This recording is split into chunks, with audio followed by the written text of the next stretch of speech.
Guys, welcome back to another work from home vlog.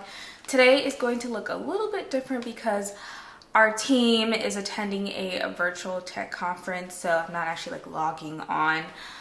So today I'll be attending a couple of sessions related to AI and best practices and just different topics surrounding technology. So I did sign up for 4 sessions today. I've already attended one while eating breakfast, so I have 3 more to go. I really enjoy attending conferences. I prefer in person, of course. It's totally different attending virtually, but that's what's going on today. It's actually a 2-day conference, so it started yesterday. I attended 5 sessions, and then it continues today, and then today is the last day. So the next session starts in about 10 minutes. I am taking a break. Today is Friday. I'm so excited for the weekend. Hopefully you're having a great day. I'm gonna relax for a bit and then enjoy the session.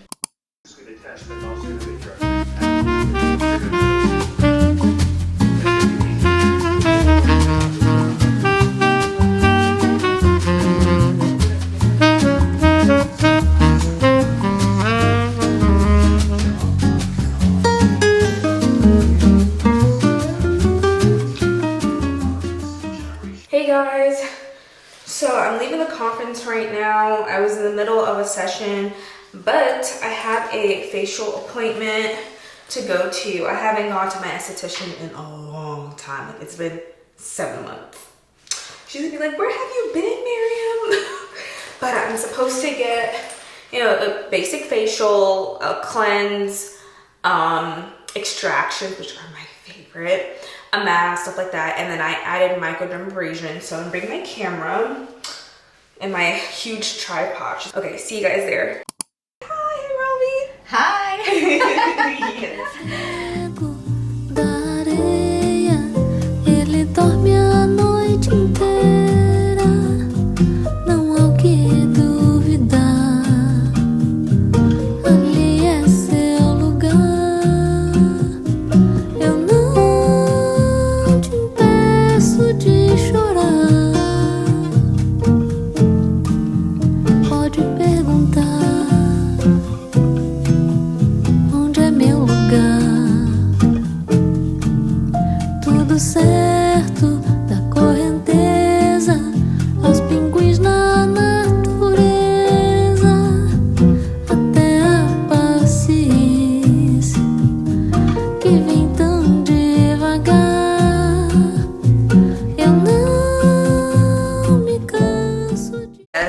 It's been a while. Yeah. Look at my skin. It looks so glowy.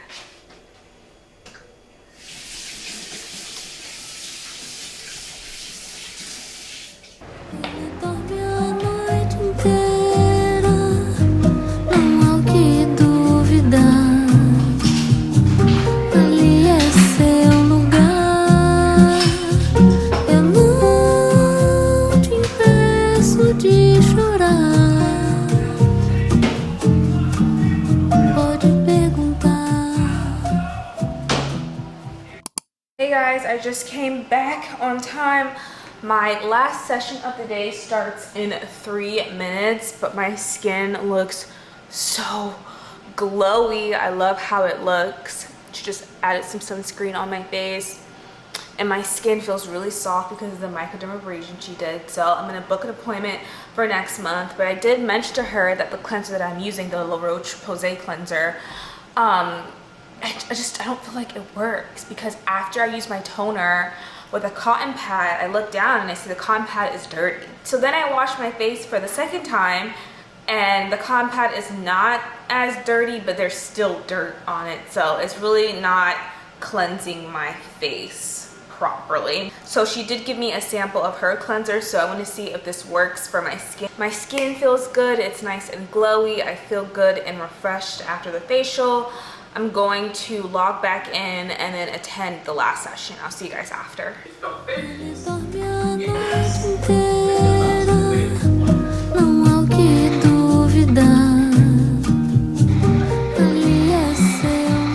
Hey guys, so I just wrapped up my last session. I am free now. I was planning on cooking dinner tonight. I had the salmon defrosted. I have my ingredients prepared. However, I don't know, I just don't feel like it because the session ended at like 6, so I'm just a little tired. So instead, I just ordered out something to eat. I ordered a burrito from Freebird, similar to Chipotle. And then tomorrow I'll cook the salmon. So I'm just switching the days, that's all. Because you guys know I only eat out on the weekends. I don't know, Friday's not really a weekend, but you know what I mean. And we're almost there, so it's okay. So I'm just switching the days. Today was a pretty chill day because I was just in sessions. And I really enjoyed attending conferences, meeting new people.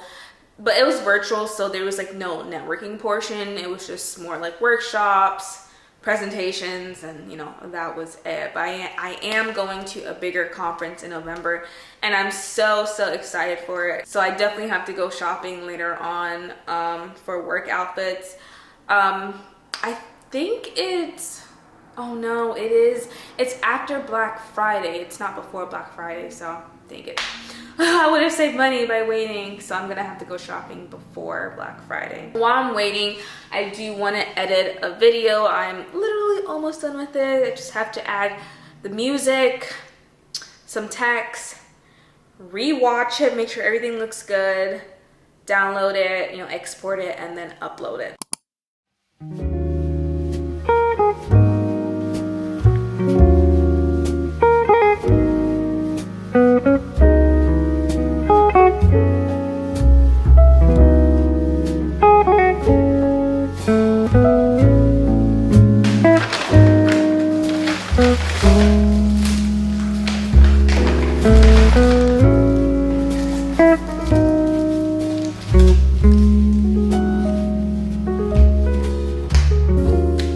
Poured myself some Olipop. This is the strawberry and vanilla one. Gonna have my burrito. I just saw on Netflix that they have a couple more episodes of Emily in Paris, so I'm gonna watch it with my dinner.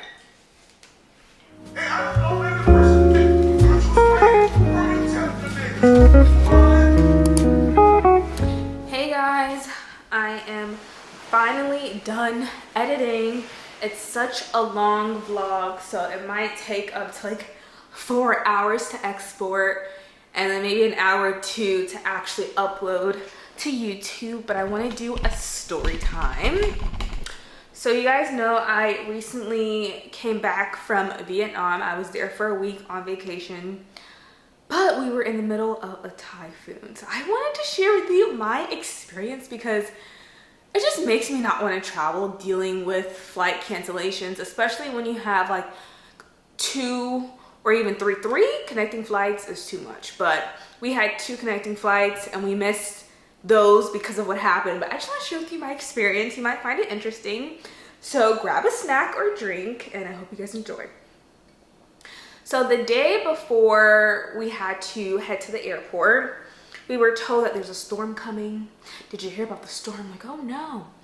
Well, apparently it was typhoon season when we went, and typhoon season in Vietnam is from June to November. So it's a huge gap. Number one, I didn't know it was typhoon season. And I asked many people after I heard about the storm, they're like, yeah, we didn't know, because I met a lot of tourists. It's honestly a huge gap. June to November, what, that's like 5-6 months? I mean, that's a pretty long time. So the typhoon could happen anytime. Well, it happened basically the day that we were leaving.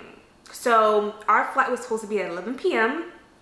on Saturday, which means that we were supposed to get back to the US Sunday morning because Vietnam is 12 hours ahead. So we were in the future Vietnam. Well, it's 11 p.m. There's heavy rain. It's windy. I have not gone outside. So it's time to call a Grab. And in Vietnam, they don't use Lyft or Uber. It's Grab. It's basically equivalent to Uber and Lyft. And you can request a Grab bike, a motorbike, or a car. Well, when we tried to request a car, it just said it's unavailable. And we tried 2 or 3 times. We're like, oh my gosh. Like, how are we gonna get to this airport? You know, how are we gonna head to the airport? Like, I know there's a storm, a typhoon going on right now, but we have to leave. Like, we have to go back home. We have to make it in time for work. So our hotel called couple of people, and finally someone answered, and they're like, you know what, the price is going to be more, because usually the Grab bikes and cars are less than $3, but this time it was going to be 500k Vietnamese dong, which is about 20 something dollars. And I was fine with that. I'm like, it's okay, because he's putting his life at risk coming out here and taking us all the way to the airport during a typhoon. So the driver finally comes, we get outside. I mean, it's just pouring, heavy rain. It's at night. It's literally like 9 p.m. and we're driving. And I'm gonna add some clips to the side so you can see, because I want to document the whole thing.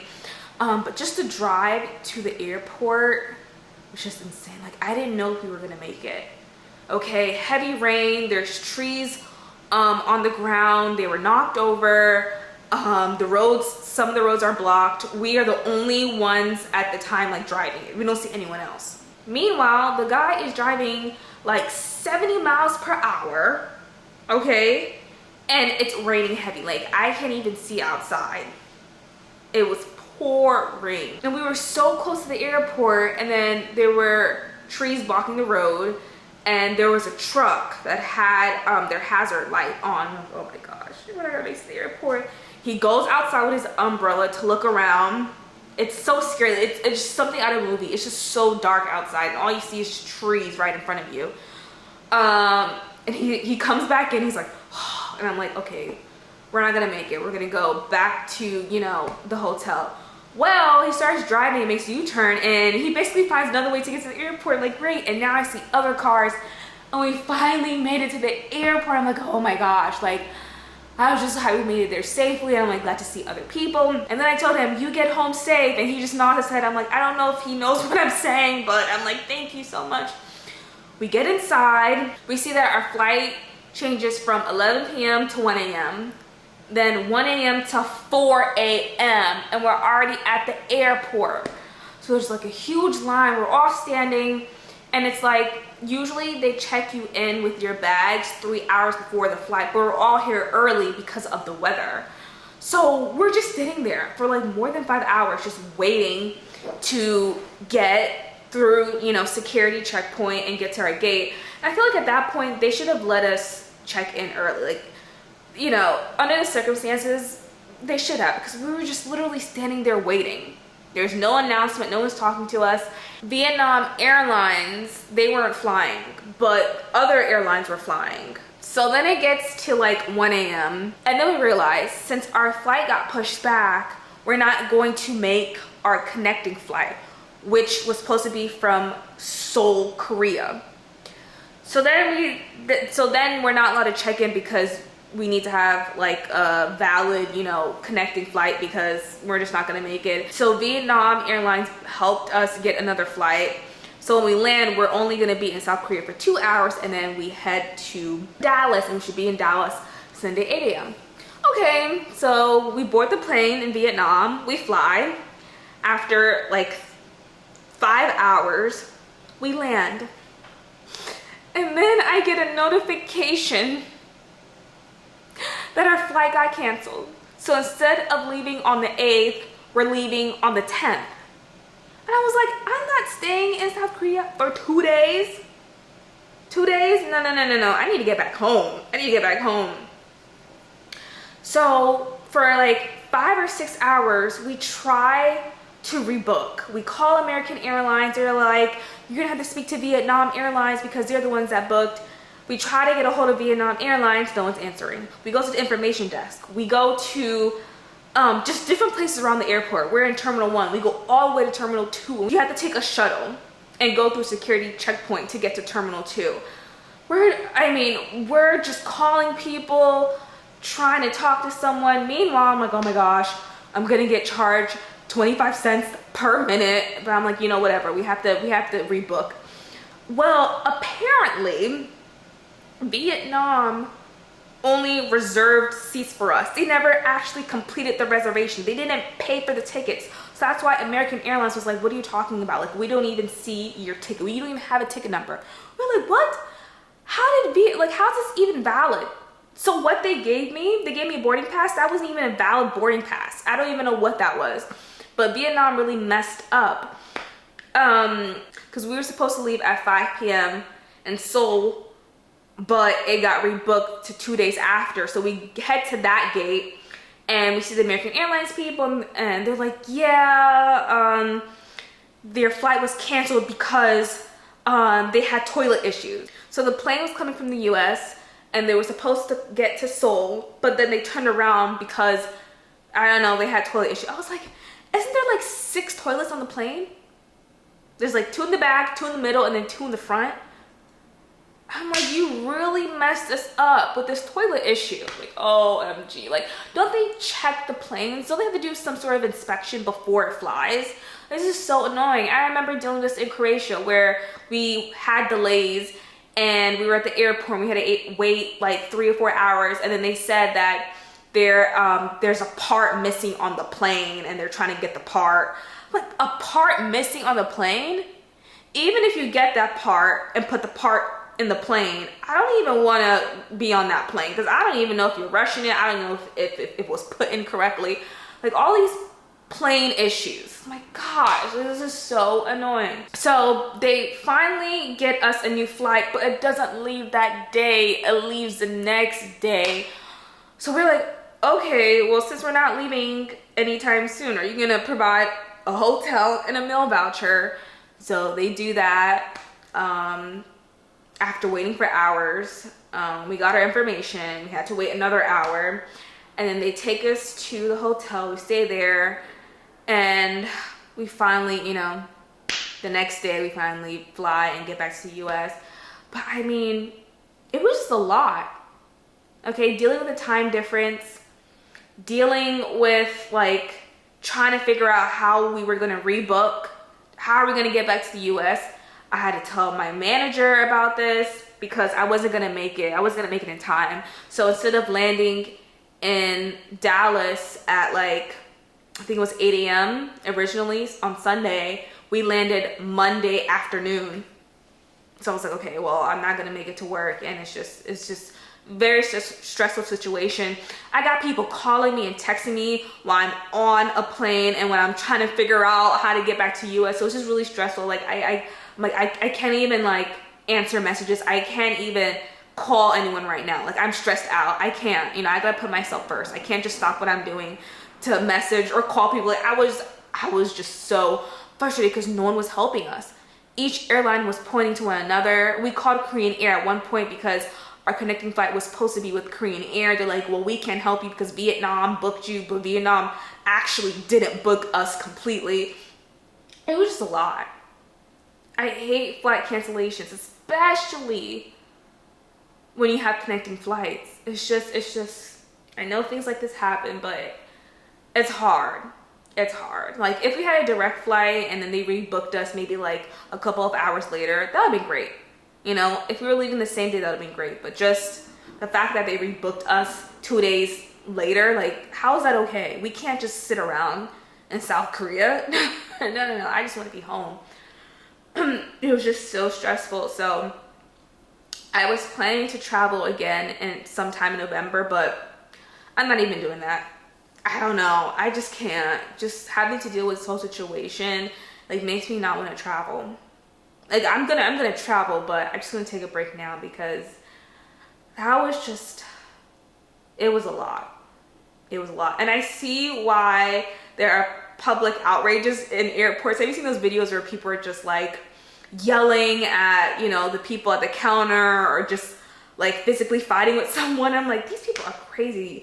But like, I understand their frustration when things like this happen, you know, or where, you know, the flight gets canceled or they have to pay extra for a bag. It's so frustrating, you know, but I just had to pull together. Like, I was this close to having like a breakdown, like crying it out, because I mean, we didn't sleep, we were hungry, we didn't take a shower, we didn't brush our teeth, we were just calling and just making calls, and no one was helping us. And the fact that we had to make so many calls meant that we had to explain our situation multiple times about how we had to deal with the typhoon and how the typhoon caused delays and cancellation. It was just a lot. So I'm just glad we made it back to the US. Because it was such a stressful situation and dealing with the time difference, it's been really hard falling asleep.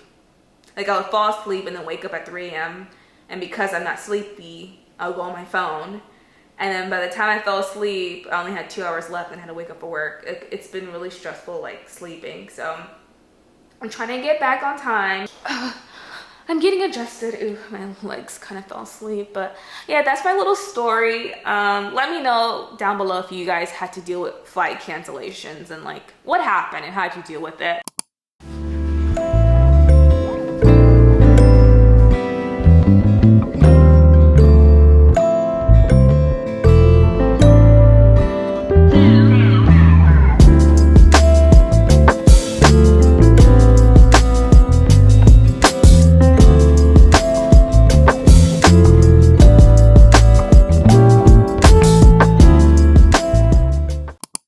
Hey guys, I'm in the bathroom getting unready and I want to use the cleanser that she gave me. So I just used my micellar water and I'm going to wash my hands and cleanse my face probably twice. I do a double cleanse and use a toner and see if the cotton pad is dirty.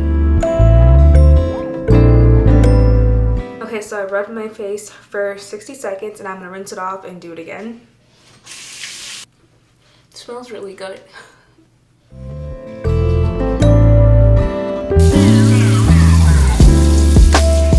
Remember I told you guys I used micellar water before I started cleaning my face?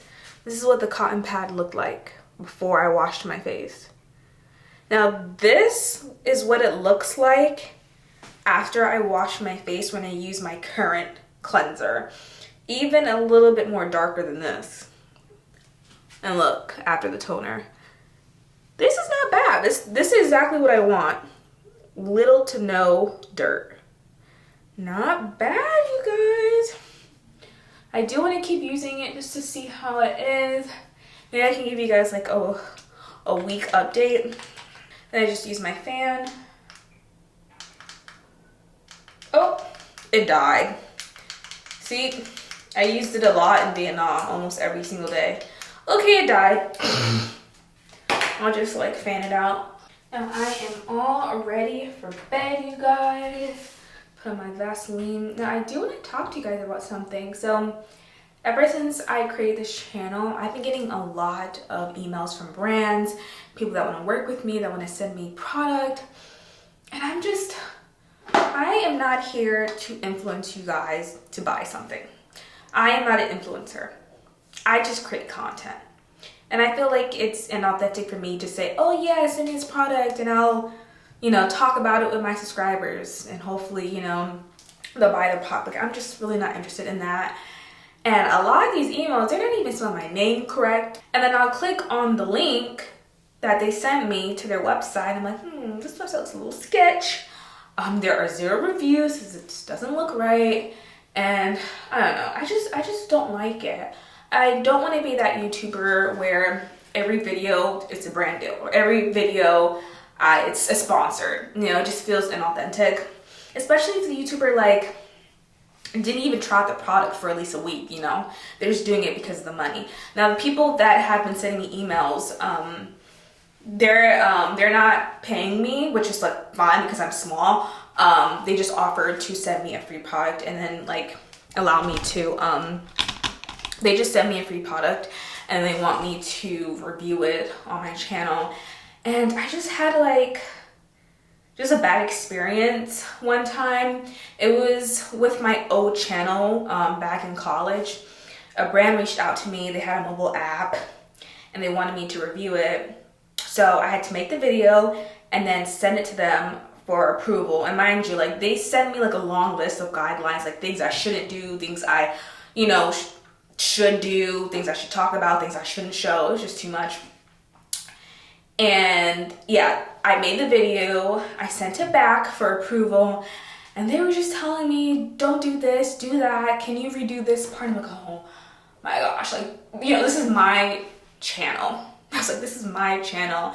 And for someone to tell me how to, talk in my videos or do this and do that, it was just like too much. I'm like, wow, this is how YouTubers do it? Like this is what they have to do? Well, yeah, because they have to make money, but I'm just like, I don't want to do this. And okay, I shouldn't have done this, but it was a mobile app and I had to click on something And I was like, ooh, this is slow. And I didn't think about it when I said it, but the app was slow. So I wouldn't even use the app. But I talked about it because they reached out to me. So I shouldn't have done it. But yeah, they're like, yeah, maybe don't mention that it's slow. I'm like, oh yeah, that's right. Like, I didn't think about it, but I wouldn't even recommend the app because it's so slow and outdated. And there's more modern apps that people could use. But I just did it because, you know, I was a small YouTuber and I was so excited a brand reached out to me, you know. But yeah, I don't know, I feel like a little iffy about it because it's like so cool to work with someone, but also you don't want it to be like every single video, you know, it's a collaboration. I don't want to ever just accept products just to accept it because it's free and then just talk about it and try to persuade you to buy something. Like, I feel like that's really wrong. There is one brand that was just nice enough. They just gave me a gift. It's a tea brand. And they're Black owned, and I was like, oh, thank you. And they sent to me. They didn't ask for anything in return, and I like tea. I'm not a coffee drinker whatsoever. I have a whole bunch of teas, and I drink it. I was like, oh, this is really good. So I want to talk about it in my video because I like it, and it's something that I would get for myself. But they're not even asking me to talk about it. I just want to talk about it with you guys because if you guys are looking for tea that's vegan, that's organic and has health benefits, and I want you guys to know about if you're looking for it. So that's something that I will talk about in my video. And they're Black owned, which is great. But yeah, I'm gonna talk about it in my video and that's it. I'm not here to persuade you to buy something. I'm here to create fun content, to inspire you to travel, to inspire you to live your life, inspire you to budget and things like that. You know, I don't know, let me know down below how you feel about this topic. Because I remember watching a YouTuber, her video was like 10 minutes long, and 6 minutes of the video was her talking about a product. And in the comments, I mean, they were all so negative, and I totally agree with it. People were like, why is this video mostly talking about, you know, the brand? And it just didn't feel genuine.